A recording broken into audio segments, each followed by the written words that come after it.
모야모야 병을 앓고 있는 15세 소녀의 투병기를 지켜보다가 울었다. 문득 건강한 것이 축복이 아니라 거룩한 부담이다. 사명임을 깨닫는다. 곰팡이 냄새나는 지하학교에 서너 명 교인이 전부인 새빵교회에서 월세 내는 나를 두려워하는 미자립 교회가 존재하는 한 더 이상 예쁜 건물은 축복이 아니다. 부담이다. 사명이다. 뼈까지 달라붙는 쇠꼬쟁이 같은 마른 몸을 하고 목마른 눈초리로 쳐다보는 아프리카 검은 대륙에 저 어린 것들이 있는 한 하루 세 끼 따박따박 먹는 것은 더 이상 복이 아니다. 부끄러움이다. 잘 먹게 해주셔서 감사하다고 기도할 일이 아니다. 잘 먹게 되어 죄송하다고, 우리만 먹는 게 못내 죄송하다고, 내가 가진 걸 나눌 수 있는 용기를 달라고 기도해야 한다. 사랑하는 이를 잃고 가슴 아파 울고 있는 교우가 있는 한 더 이상 내 자식이 건강하게 자라는 게 복이 아니다. 남들보다 앞서고 칭찬거리가 많은 게 자랑이 아니다. 입 다물고 겸손히 그분의 은혜를 기억해야 할 일이다. 그렇습니다. 내가 대한민국에 태어난 것을 선택하지도 않았고 또 이렇게 좋은 전쟁이 없는 시절에 태어나려고 노력한 것도 없는데, 전쟁도 없고 굶주림도 없는 시대에서 살아가고 있고 또 그렇게 누리고 있다면, 어떻게 보면 아프리카하고는 비교할 수 없는 잘 사는 대한민국에 태어난 것이 축복이라는 것입니다. 돌아보면 우리도 하나님의 은혜를 누릴 수 있는 것이 참 감사죠. 때로는 불평의 말들이 우리의 입 밖에 나오다가도 때로는 그것 때문에 부끄러워지기도 하는 내 자신의 모습을 보기도 합니다.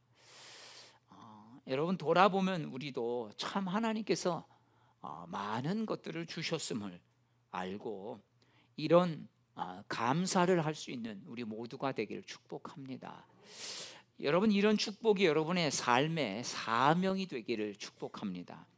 그런데 이렇게 하나님이 축복하셨는데 마음 안에서 우리가 은혜가 조금씩 사라져 버리면 어떤 일들이 일어나냐면, 나보다 못한 사람들을 보면 은근히 판단하기가 쉬워진다는 것입니다. 저 사람은 왜 저리 지질이 궁색하게 살까? 저 사람은 왜 저렇게 뭘 제대로 하는 게 없을까? 도대체 저 사람은 무슨 죄를 지었길래 저렇게 맨날 어려움이 많아, 저렇게 힘들게 사나? 그러면서 내가 좀 괜찮으면 어떻게 보면 넉넉한 마음도 아니면서 좀 이래라 저래라 하면서 가르치고 싶어 할 때가 있습니다. 주님이 말로 아닌 삶으로 우리에게 가르쳐 주셨듯이 우리도 말로 아니라 삶으로 보여줘야 하는데, 때로는 우리는 말은 잘하는데 다른 사람을 정말 우리가 삶으로 섬기지 못할 때가 있는 것을 보게 됩니다. 사랑하는 여러분, 우리가 정말 내가 내 삶을 돌아보면서 내가 삶의 실제적인 행동뿐만 아니라 내 생각과 내 마음이 정말 믿음의 가치로 그렇게 정립되어 있는지를 좀 우리 자신을 돌아볼 수 있으면 좋겠습니다. 초대교회 때 유대 그리스도인들이 된 사람들이 어떻게 보면 믿음으로 구원을 받지만 율법도 지켜야 된다. 그래서 우리가 기독교인 이전에 이미 유대인으로서 할례를 받았지만 예수님 믿는 것만 갖고 안 된다, 할례도 받아야 된다, 이렇게 주장하면서 이방인들에게 할례를 강요하는 그런 일들이 초대교회에 종종 있어 왔습니다. 누구보다 예수님은 값없이 주시는 하나님의 은혜의 복음이 전해지길 원하는데, 유대인들은 이방인들이 이제 예수 믿는다고 들어오니까 그들에게 큰 장애물이 되는 이 할례와 율법도 강요하고 있는 그런 일들이 발생됨으로 말미암아 이 초대교회에 이제 복음이 전해지는 것에 큰 장애물이 되었던 것을 볼 수 있습니다. 자, 초대교회는 이런 위기 앞에서 어떻게 이런 신앙의 장애물을 제거했는지, 해결했는지, 자, 오늘 이 사도행전 15장 말씀을 통해서 함께 나누고자 합니다. 자, 오늘 읽은 이 사도행전 15장은 기독교 역사상 최초로 모여서 어떻게 교리를 정할 것인지를 회의했던 바로 중요한 회의의 내용, 그리고 그 회의를 통해서 결정된 사항을 알려주고 있는 것을 볼 수 있습니다. 예수 복음이 예루살렘과 온 유대와 사마리아와 이제 점점 땅끝으로 향해지고 있는데, 이방인 전도가 본격화되면서 중대하게 결정되어야 될 교리들이 이제 하나 둘씩 생겨나기 시작했다는 것입니다. 자, 예수님은 제자들에게 땅끝까지 복음을 전해라, 이렇게 지상 명령을 주셨습니다. 그리고 너희 힘만이 아니라 이제 성령을 보내주셔서 성령을 통해서 그 능력을 더해주겠다, 이렇게 제자들의 사명을 잘 감당하도록 도우셨습니다. 그런데 제자들이 이 사명을 감당하는 게 여러분 쉬운 게 아니었습니다. 왜냐하면 외부적으로는 믿는 자들에 대한 박해가 있었고, 또한 내부적으로는 이렇게 오늘 말씀처럼 해결해야 될 문제들이 하나 둘씩 이제 생겨나기 시작했다는 것입니다. 자, 오늘 사도행전 15장 2절 말씀을 함께 보겠습니다. 자, 2절 말씀에 보면 내적으로 해결해야 할 문제가 생기는데, 2절은 이렇게 말하죠. 바울 및 바나바와 그들 사이에 적지 아니한 다툼과 변론이 일어난지라, 이렇게 말하고 있습니다. 자, 이런 표현으로 보아서 할례와 율법 준수의 문제는 안디옥 교회에서 오랜 시간 동안 서로 논쟁하고 때로는 다툼까지 가서 서로 이야기로 풀어보려고 했지만 쉽지 않은, 그들만이 결정할 수 있는 문제가 아니었던, 왜? 서로가 옳다고 하니까 결정할 수가 없었던 것이죠. 자, 이 일의 근원은 15장 1절로 시작이 됩니다. 자, 15장 1절이 어떤 말씀입니까? 우리 함께 읽겠습니다. 어떤 사람들이 유대로부터 내려와서 형제들을 가르치되 너희가 모세의 법대로 할례를 받지 아니하면 능히 구원을 받지 못하리라 하니. 여러분, 이 표현으로 보아서 어떻습니까? 할례와 율법 준수의 문제가 이게 심각했다라고 하는 것입니다. 율법, 즉 모세 율법도 믿고 예수도 믿어야 구원받을 수 있다, 이렇게 가르치고 다니는 선지자들이, 선생들이 있었던 것이죠. 여러분, 우리 안에서 어떤 문제를 놓고 누구는 해도 된다, 누구는 안 된다, 이러면 어떻겠습니까? 굉장히 혼란이 있지 않겠습니까?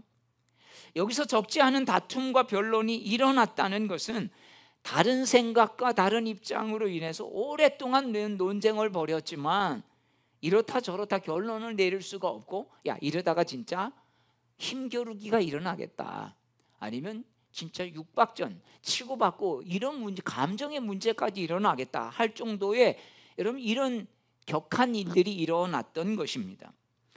힘으로 싸워서 결정할 수 있는 문제도 아니고, 그렇다고 다수결로 결정할 수 있는 문제도 아니고, 그렇다고 제비뽑기로 결정할 수 있는 문제도 아니었던 것입니다.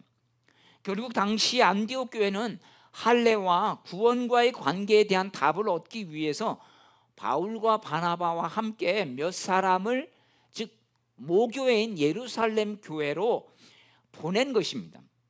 자, 오늘 식으로 하면 감리교 이 지방에서 개교의 문제가 지방에까지 올라갔고, 지방에서도 이 이야기가 어떻게 해야 될지 결론이 나지 않자 이게 연회를 거쳐서 감리교 본부 총회로 가게 된 것입니다.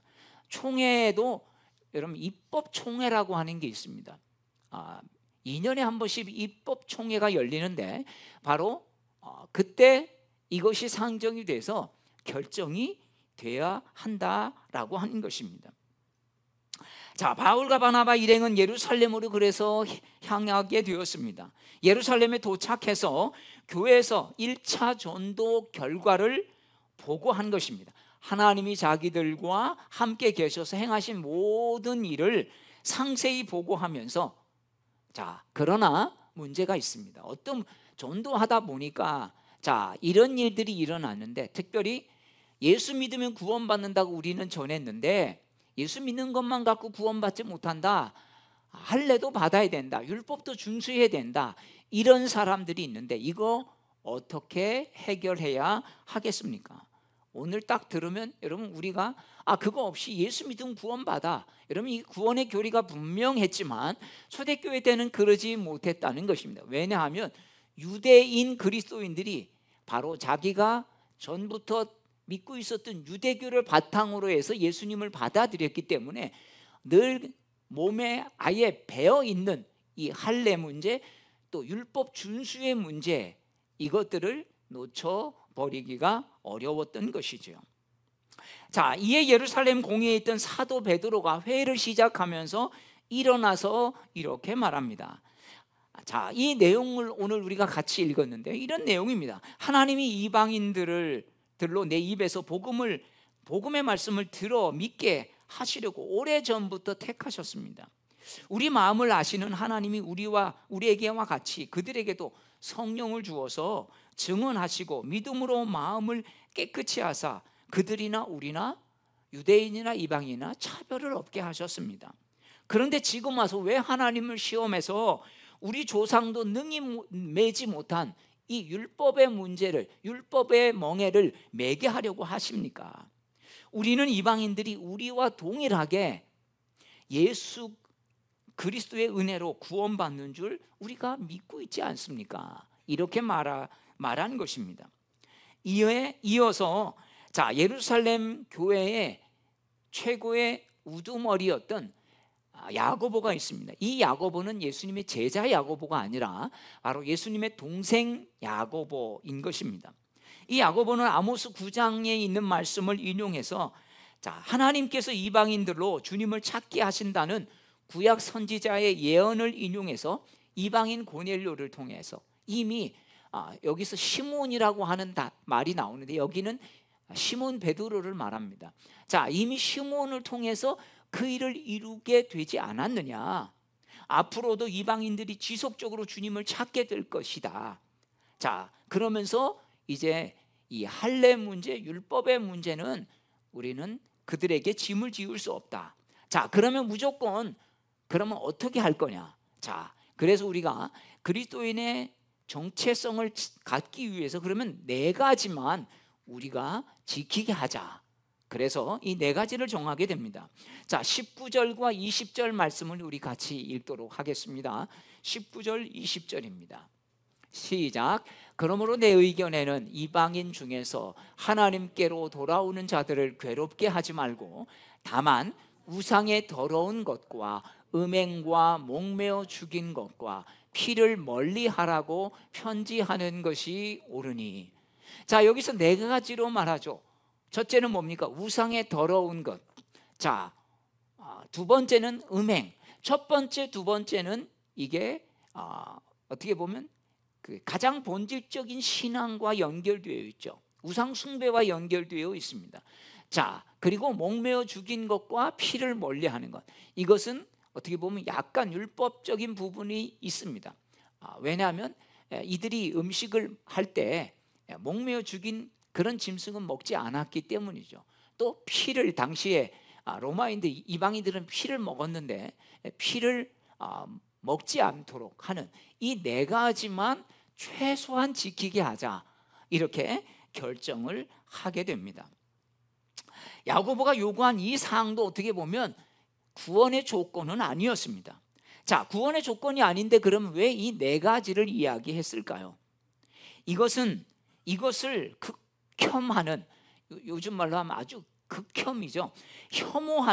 극하게 혐오하는 유대인 그리스도인들과 동질감을 유지해서 그들과 교제할 수 있도록, 서로 걸림돌이 되지 않고 교회의 덕을, 왜? 한 교회에 유대인도 있고 이방인 그리스도인도 있기 때문에 유대 그리스도인도 있고 이방인 그리스도인도 있고, 이들은 먹는 것도 다르고 생활하는 것도 다르고 문화도 다르고 가치도 다르는 한 교회에 그렇게 몰려 있는 것을 볼 수 있습니다. 저도 인도네시아에 있으면서 한국 사람과 인도네시아 사람이 결혼해서 사는 그런 가정들이 있었는데, 그런 가정들을 보면 서로가 다른 문화 속에서 점점점 알아가면서, 물론 조율이 되긴 하지만 쉽지 않은 가정 생활을 볼 수 있었습니다.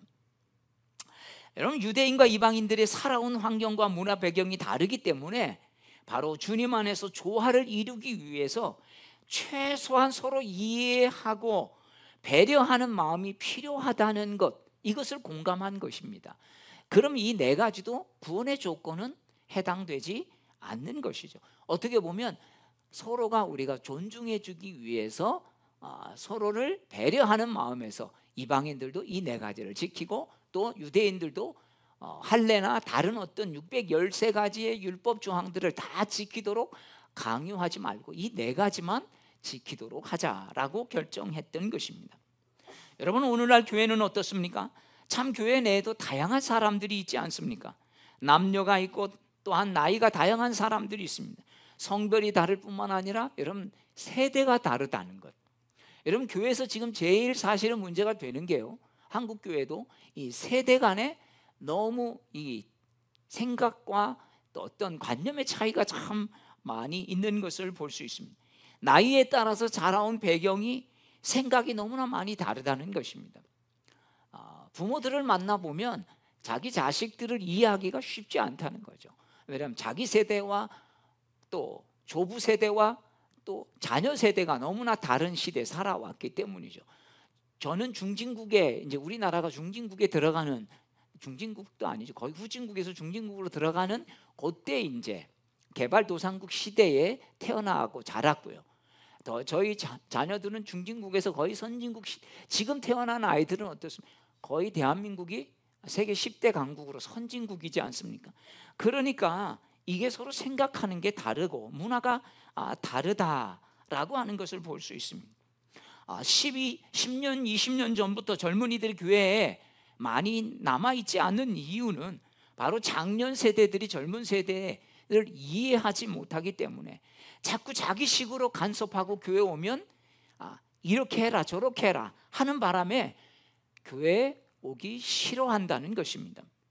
교회에는 나이든 꼰대들이 많다는 인식과 자신들을 이해하지 못하고 그저 자신들을 기능적으로만 쓰려고 하는 이런 교회에 대한 부분들 때문에 이런 젊은 사람들이 교회에 남아 있지 않으려고 한다는 것입니다. 여러분, 오늘날 바로 이것이 바로 율법과 어떻게 보면 할례 문제하고도 다를 바가 없는 것이죠. 구원과 상관이 없는 문제들을 가지고 본질의 문제가 아니고 비본질적인 문제인데, 그런 부분들을 이해하지 못하고 또 기다려주지 못하고 자꾸 기성세대가 젊은 세대들을 어떻게 보면 이렇게 해라 저렇게 해라 억압하려고 하는 이런 부분들이 있기 때문입니다. 사랑하는 여러분, 우리가 성경에 위배되지 않는 한 생각이 다른, 또한 다른 세대의 아이들을 이해하고 배려하는 마음이 여러분 구원과 굉장한 연관성을 가지고 있다라고 하는 것입니다. 그들이 교회에 나와서 말씀을 들어야 되는데 여러분, 아예 그런 환경조차 박탈해 버린다면 어디 가서 여러분 예수 그리스도를 만날 수 있겠습니까?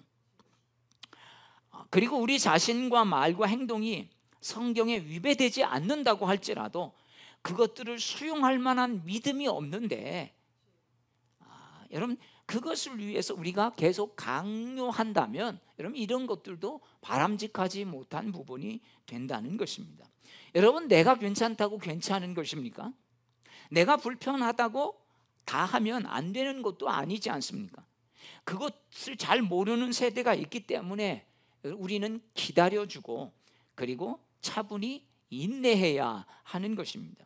그래서 젊은 세대들은 나이 든 세대들이 그렇게 살았으니 그럴 수밖에 없지라고 하는 부분에 대해서 인내해 줘야 되고, 또 나이 든 세대는 젊은 세대들이 우리하고 많이 생각이 다르고 다른 시대 속에 태어났기 때문에 그렇지, 여러분 이런 것들이 서로 여러분 배려와 이해가 되어주지 않는다면 정말 같은 다양한 세대가 한 교회에서 신앙생활하기 쉽지 않다는 것입니다. 우리는 내 식으로 생각하고 그렇게 해야 한다고 하면서 다른 사람을 가르치려고 하고 판단하기 쉬운 존재라는 사실입니다. 어떤 사람은 급한 마음에 신앙 좀 그 사람 좋은 의도죠. 그 사람 좀 신앙이 좀 빨리 자랐으면 좋겠다. 그래서 자꾸 권면한다고 일을 시켜요. 사람은 소속감을 가져야 돼. 그러면서 막 이런 일도 시키고 저런 일도 시킵니다. 그런데요, 이것도 하고 저것도 하고 그래서 자꾸 이래라 저래라 행동만을 가르칠 때가 있다는 것이죠. 교회 와서 신앙생활 한 지 얼마 되지도 않는데 이런 짐도 지우고 저런 짐도 지우면 어떻게 될까요? 그런 짐을 제대로 감당하지 못하면 어느 날 은근슬쩍 사라져 버리는 거예요.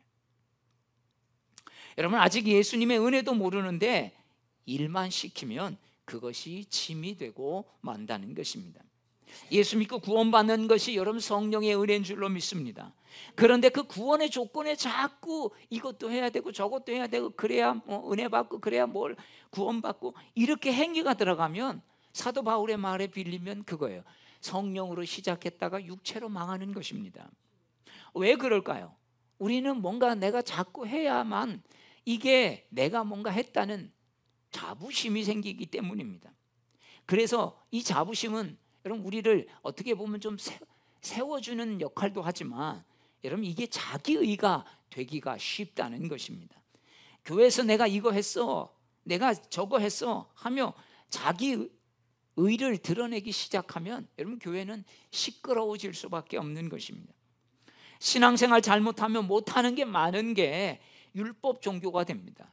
제가 자랐던 교회에서도 사실은 좀 율법적으로 많이 가르쳤던 그런 기억이 있습니다. 이거 해야 돼. 그래서 하나님이 기뻐하셔. 이거 해야 돼. 그러니까 참 청년들이 믿음도 없는데 어떻게 보면 구원의 확신도 없이 그런 시키는 일들을 하면서 제대로 어떻게 보면 못하면 죄책감을 갖고 또 잘하면 좀 교만해지고 이런 마음들을 갖게 된 것들을 생각해 보게 됩니다. 여러분 신앙은 하지 않는 것에 집중하는 게 아닙니다. 할 수 있지만 하지 않는 자유를 누리는 것인 줄로 믿습니다. 하지 않을 수 있지만 여러분 하려는 자유, 한 마음 그런 것에 구속받지 않는 여러분 이런 마음을 가지고 누리는 것입니다. 하고 싶지 않지만 하나님께서 은혜를 주시니까 마음에 할 수 있는 또한 자유도 여러분 갖게 되는 거 아니겠습니까? 하기 싫은 걸 억지로 한다고 얼마나 몇 번이나 할 수 있겠습니까? 의지적으로 한 번, 두 번은 할 수 있지만 여러분 계속 할 수는 없는 것이죠.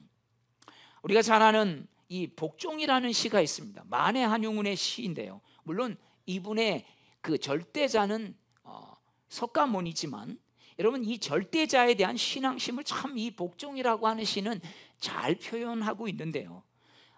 이런 시죠. 남들은 자유를 사랑한다지만 나는 복종을 좋아하지요. 자유를 모르는 것은 아니지만 당신에게는 복종만 하고 싶어요. 복종하고 싶은데 복종하는 것은 아름다운 자유보다 달콤합니다. 그것이 나의 행복입니다. 그러나 당신이 나더러 다른 사람을 복종하라면 그것만은 복종할 수가 없습니다. 나더러 다른 사람을 복종하려면 당신에게 복종할 수가 없는 까닭입니다. 그렇습니다. 여러분 하나님에 대한 신앙심이 생기면 복종하지 말라고 해도 여러분 복종하게 된다는 것입니다. 그런데 마치 유치원생에게 중학생에게 가르쳐야 하는 과정들을 자꾸 가르치려고 한다면 여러분 이게 될 수가 있겠습니까? 할례의 문제를 예루살렘 사도회에서 어떻게 처리한 것입니까?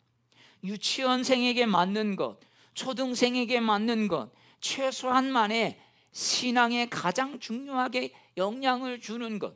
그러면서 유대 그리스도인들과 이방 그리스도인들이 뭔가 함께 신앙생활 할 수 있는 뭔가 교착점들을 최소한 것만을 지금 이야기하고 있는 것입니다.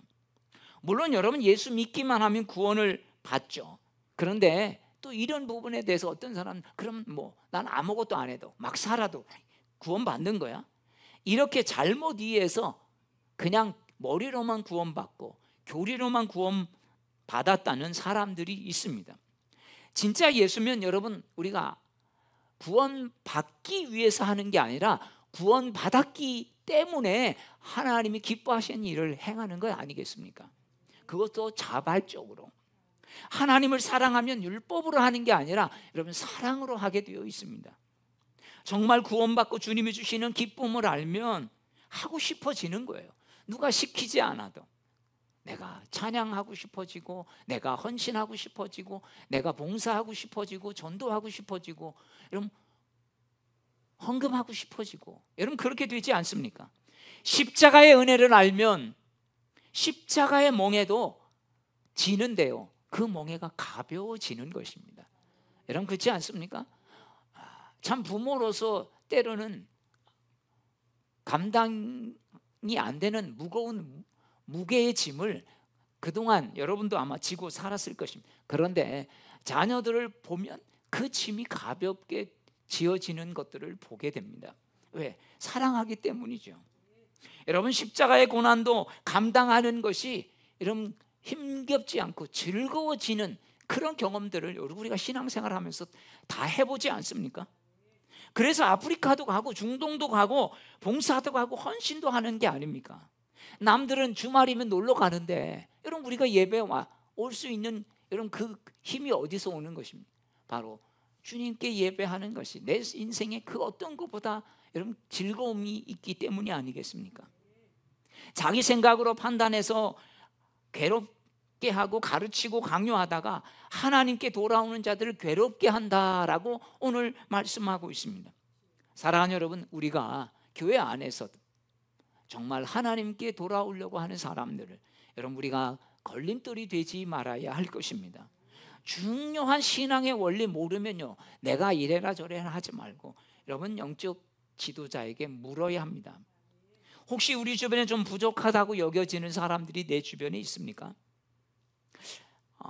젊은 청소년, 청년들이 버릇없게 보여도 여러분 기다려줘야 합니다. 우리는 그때 어땠을까요? 여러분 이집트 벽화에 5,000년 전에 새겨진 문자를 해석해 보니까 5,000년 전이에요. 그 문자가 이런 문자가 있었답니다. 요즘 젊은이들은 버릇이 없어. 여러분 5,000년 전에도요, 여러분 그때 젊은이들은 버릇이 없었다고요. 여러분 지금도 매년 하는 말이 그 말 아니겠습니까?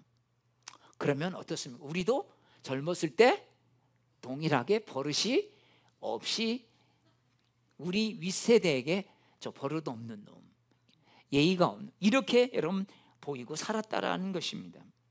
여러분 사랑으로 기다리면서 우리가 그들을 품어야 하지 않겠습니까? 정말 요즘 젊은이들 얼마나 치열하게 사는지 모릅니다.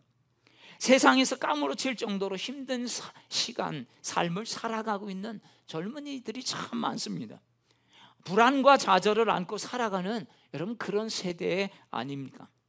하나님이 우리가 부족할 때도 사랑으로 기다려 주셨듯이 우리도 어떤 사람이든 우리 주변에 그 누구든 어떤 부족함을 보여도 사랑으로 섬기며 기다려주는 것, 여러분 이것이 바로 우리가 먼저 예수 믿고 은혜 받은 우리의 역할이요 사명인 줄로 믿습니다. 우리 교회가 이렇게 열린 마음을 가지고 젊은 사람들 또한 동네 사람들, 그렇게 또 교회에 별로 호감을 갖고 있지 않은 사람들일지라도 기다려주고 기도하고 서로 격려하면서, 특히 우리 교회 안에서도 나와 좀 다른 모습을 가지고 있는 사람들도 함께 품고 나아가서 정말 주님이 기뻐하시는 아름다운 신앙의 공동체로 나아가는 우리 모두가 되기를 주의 이름으로 축복합니다. 우리 다 함께 일어나셔서